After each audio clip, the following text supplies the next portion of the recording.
Alright, hi folks. This will be a quick guide on cast on elemental ailment. I want you guys to understand how to use it properly. With the current setup I have, I believe it's kind of insane. And to do that, I'll demonstrate real quick. So, what I want to get at is Thunderstorm actually drenches target, and then you have a new support called Shock Conduction 2, which is quite OP. It says that any hits will now shock the target. This means that any hits, no matter the amount of damage or the types of damage dealt, will shock the target, right? So as long as you have a Thunderstorm, a drenched target, and you have Shock Conduction 2 on anything that performs a lot of small hits. In my case, I found Entangle to be very efficient in that regard.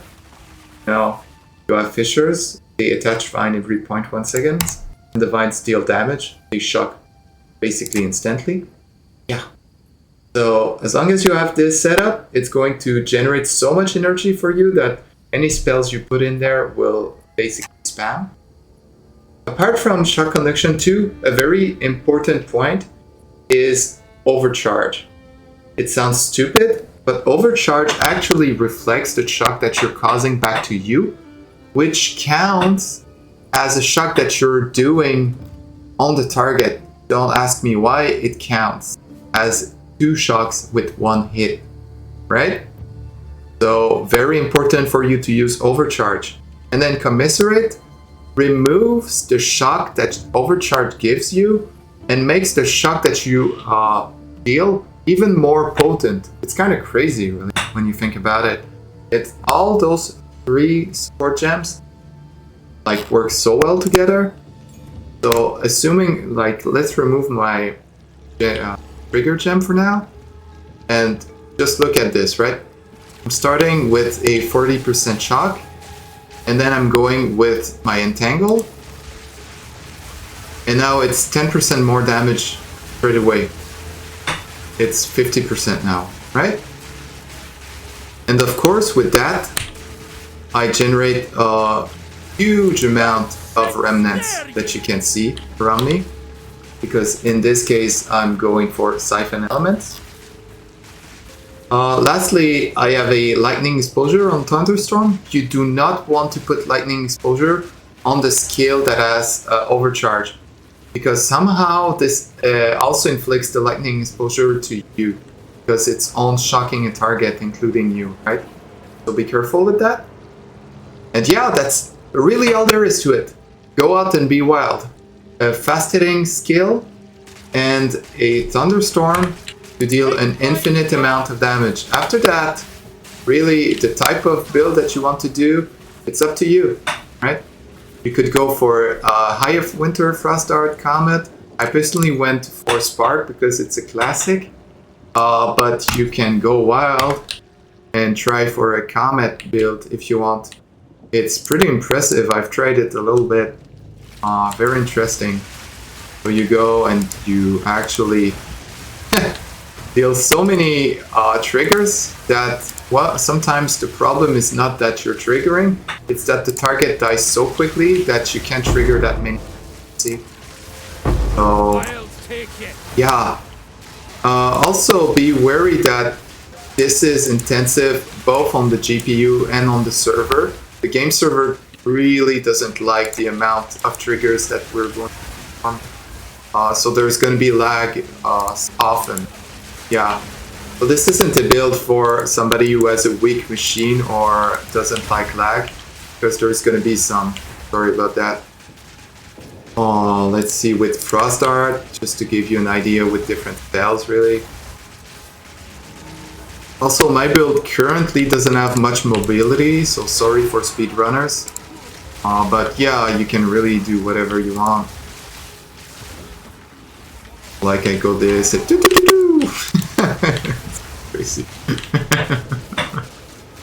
Alright, apart from that, let's try with, let's say Spark. Eye of Winter is kind of cool. So Spark is my build right here. Spark uses the infusion I'm doing, and then it becomes a Frost Spark, right? And then as I'm using infusion, I gain power charges, which I then use for more crits. So let's look into that.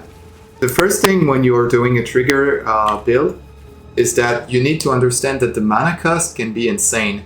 The number of trigger that you're going to do is pretty high. You need to make sure that you have some ways to recover your mana cost. In my case, I went with remnants, really.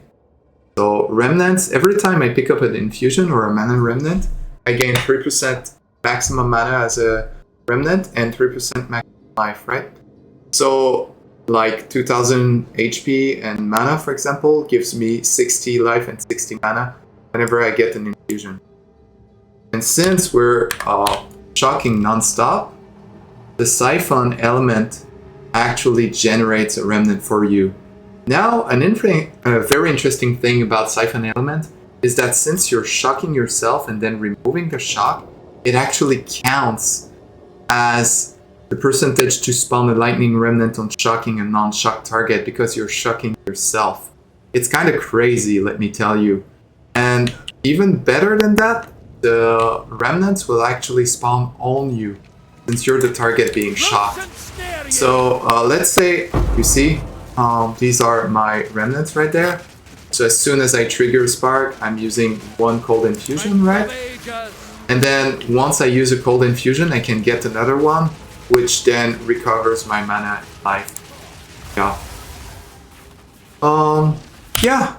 So that's the way I want to do it. I personally went for Oracle with Inevitable Crit, as well as Entwined Realities. But I assume a Stormweaver could definitely be a good build here. In my case, though, I abuse the fact that I can take a lot of points outside of my range using Keystones, right? So my defense comes from Might Over Matter and Eldritch Battery.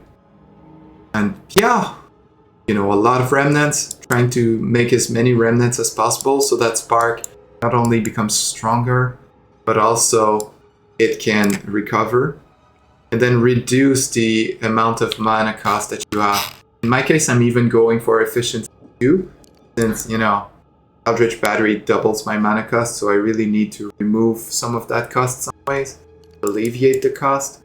I also convert some of my mana cost to life to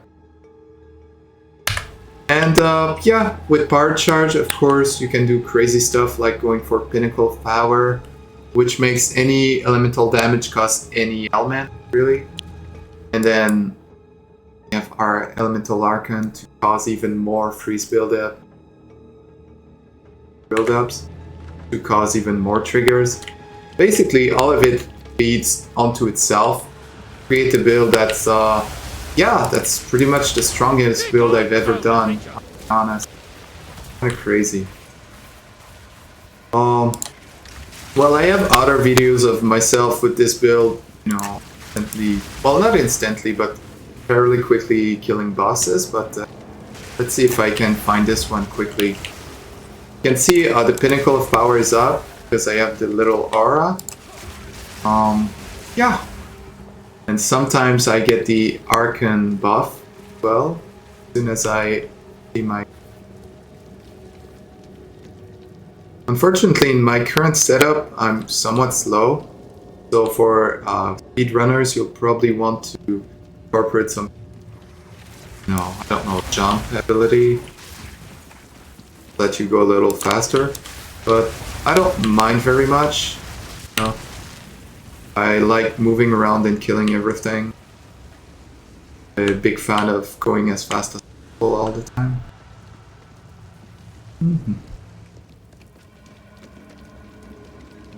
I do have 2 curses. That's mostly because I needed to scale the keystone for it. Right? So since we have the keystone, might as well use it.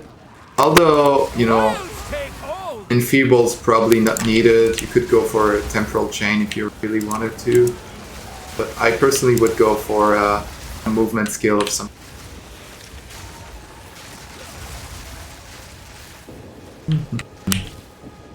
Yeah, so I'm kind of starved on gems though. So that's one of the downside. Using charge regulation because, you know, 25% more critical hit is kind of very, very strong.